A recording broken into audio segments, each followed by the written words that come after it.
Hey everybody, and welcome to the channel. We're going to be doing some food prep today, but before we get into it, just a few words on the channel. So this is primarily going to be a fitness channel where I'm going to share some of my workouts, food prep, stuff like that. I've been doing food prep for a couple years now. My wife and I have been doing it pretty much since we got married, and I figured I might as well start documenting it. Now, before we dive into what we're making today, I want to just kind of like debunk the two biggest reasons I hear that people don't food prep, okay?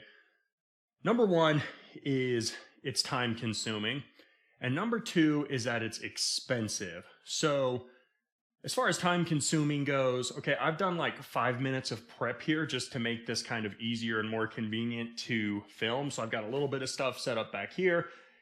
I got some like sweet potatoes cut, and I threw my chicken down in this pan. I got my spices out. Okay, literally 5 minutes worth of stuff. Preheated the oven, and I have a pot of rice going. All right. So this is going to take like no time at all. The biggest time today is going to be kind of just waiting for the sweet potatoes and the chicken to cook. But everything else is going to be super fast, okay? So that's the first thing. It actually saves a ton of time because I can do all my food prep in as little as like 45 minutes to an hour. And this is for Monday to Friday. So lunches and dinners for the whole work week, okay? Second thing is cost, okay? Anyone who tries to convince themselves that food prep does not save money, absolutely full of it, okay? And I'm going to convince you right now. So I've got 15 bucks worth of chicken here, $10 worth of sweet potatoes, $10 worth of ground pork, which is going to go in the stir fry we're going to do here in a minute, and then rice, spices, little bits of oil. Total cost comes out to like 40 bucks. Now that's for me and my wife for Monday through Friday. So 10 meals each for 5 days, okay? 20 meals for 40 bucks. $2 a meal. You can't buy anything for $2. Now I know that this is simple food, okay, but it is definitely going to be on par with those food kits you're going to get, the frozen pre-made crap that you're going to pay between $8 to $15 a meal for. So we're going to jump into this, okay? So I've got the chicken here that I threw into a pan. There's a little bit of olive oil on the bottom.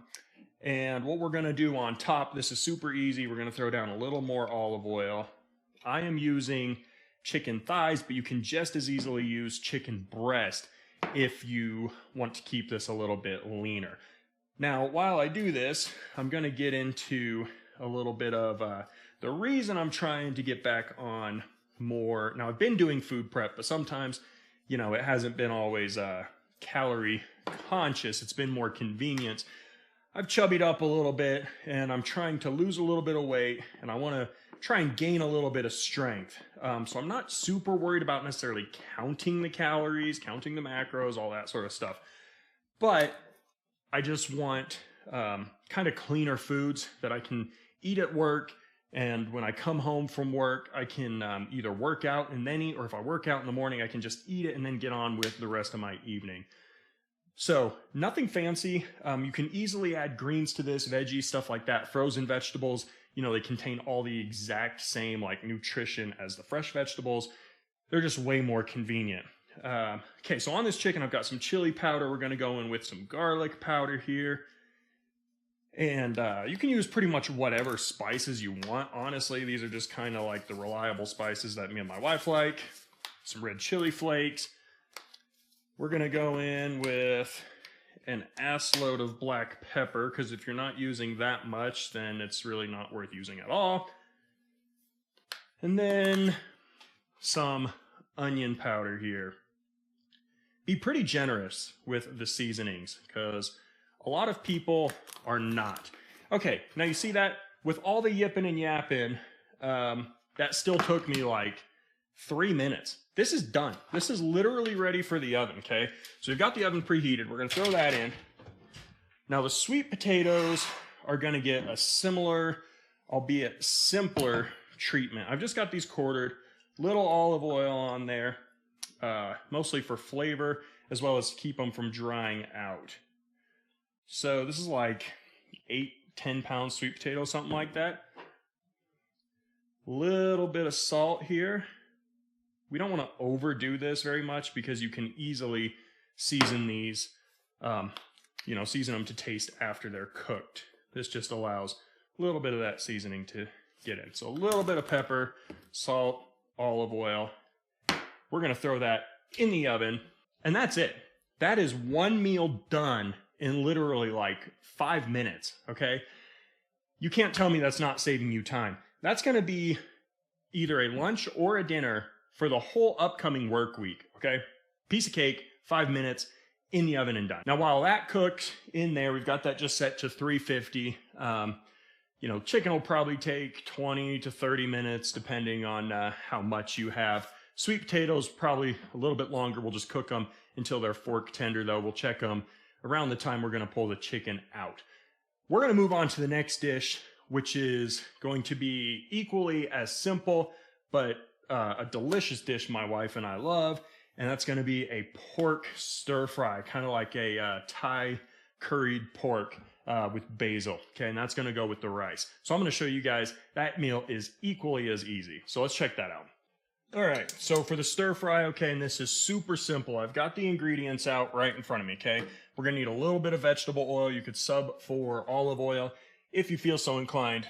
Soy sauce, oyster sauce, some green curry paste, okay? And then a bunch of basil. And then for the pork, this is just ground pork. It's an 85-15 blend, so it's not super lean, but it's not like an 80-20 or 75-25, something like that, okay? So we're gonna go in with a couple tablespoons of oil. Might look like a lot, but when you're dividing this out for 10 meals, it's actually really not all that much per serving. So we're going to let this heat up just a little bit. It doesn't take long in this wok here. We're going to go in with our pork. This is just 3 pounds of ground pork, which I found to be like the perfect amount for me and my wife.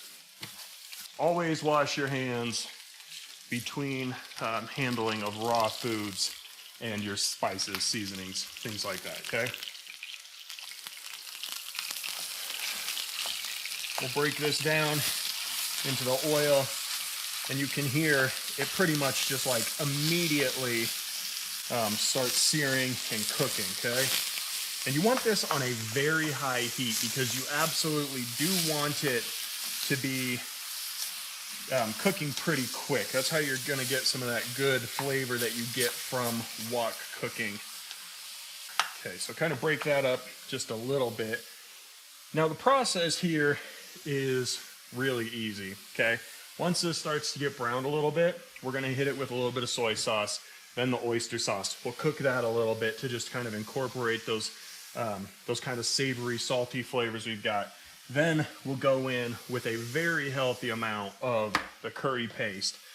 And then this is optional. I like doing it because I like the glaze that it gives. We'll hit it with about a tablespoon of sugar. Again, distributed between 10 meals, 10 tablespoons. A tablespoon of sugar is like such a negligible amount that I'm willing to kind of accept it because of what it actually does to our stir fry here. So right now this looks super unappetizing because it's not really doing very much right now. But once this gets cooking and browning, it'll definitely start to look a heck of a lot better. But yeah, just kind of keep that stirring, let it cook a little bit. We'll come back, break it up, stir it a little more. So yeah, with food prep, for me, I've never followed like a meal plan set out by somebody else. It's always been just kind of trying to make dishes that I know are healthier than alternatives, okay? For me, it's not about like the chicken, rice, and broccoli kind of diet. I'm not a competitor. I'm not a bodybuilder. I don't need to live miserably like that. So I want to enjoy the food that I eat, but I want there to be a balance.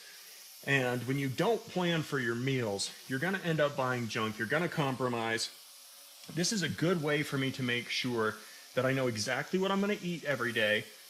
And I'm not going to cheat on it because I've already got the food. I'm not going to throw it away. So I'm not going to be like, oh, I'd rather just have pizza tonight, or I'll just grab a burger or a sandwich or something like that, because I've already got the food. Now, if you're like heading home from work, you're tired, you don't want to cook, and you don't have food, you're going to make those mistakes. And it's going to cost you money, it's going to cost you calories, and it's going to cost you your happiness because you're going to kind of regret it if you're trying to eat healthier. And that's just, it's a lose-lose all the way around. So for me, I usually do food prep on a Sunday afternoon, turn on a football game or something, let that go, and yeah, I'll just kind of throw down this over the course of an hour or so. And it's actually, for me, it's fun. I like cooking, but it's also nice to know that I'm not going to have to turn on the stove for the rest of the week. And that's super convenient. So, but yeah, with the food plan, it's always just kind of been food that I know is going to be healthier, you know, good protein, some carbs, vegetables, stuff like that. And it actually does fill me up, okay? So if I eat this with about 1.5 cups or so of rice, it's not going to look like a ton of food in the container, but when I eat it at work, it's going to fill me up. The protein's going to hold me over until I get home and I eat dinner. And same thing with dinner. By the time I eat those sweet potatoes and some of that chicken, I'm going to be filled up, and I'm not going to be cheating on my diet throughout the day. So if I'm trying to lean down or at least just not add weight, this is just a perfect way to do it. And it can taste good. You know, it doesn't have to be crappy. It doesn't have to be bland. It doesn't all have to be Jay Cutler eating just crappy food because food for him is just fuel, because we're not all like that, right? Okay, so this is browned enough, okay? This is browned enough to where we're gonna add in pretty hefty dose of soy sauce. We're not gonna add salt to this, so all of our sodium is gonna come from this. So if that seems like a lot, that's our only source of sodium for this meal, aside from obviously what's in this oyster sauce too. Tablespoon or so of that, and then we will stir this up.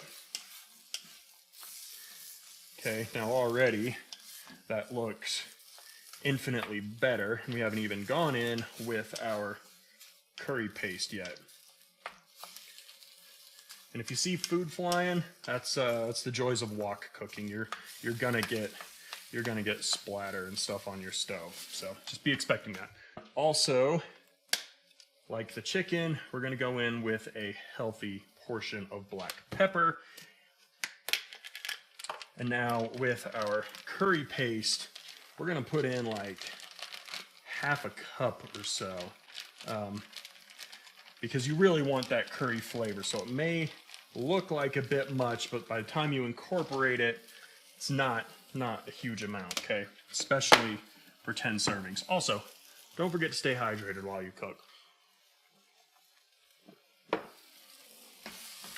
So we'll break up this curry paste like so. Get it distributed into our pork. Now, if you've ever been to a Thai restaurant and you've seen like, you know, stir-fried pork with holy basil or something like that, you know, this is pretty much what we're doing, is the home version of that. It's just a curried pork, kind of, you know, pretty much dry fried. Now we'll let this cook up, make sure the pork is completely rendered down brown, cooked all the way through. And then the last 2 steps are a tiny bit of sugar.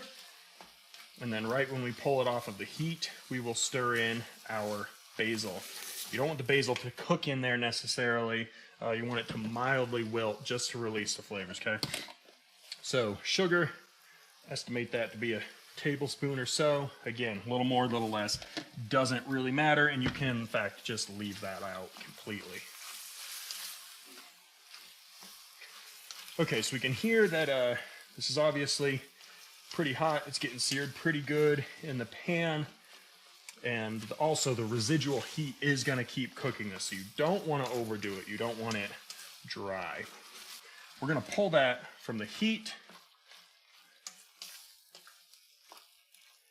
And the very last thing we're going to do here is take a bunch of basil. We're not going to chop it. We're just going to kind of tear it. And we're going to just sprinkle that in there, okay? Tearing it will release some of the flavors while also keeping it kind of in bigger pieces. That's why we don't want to go in and just chop this to shreds, all right?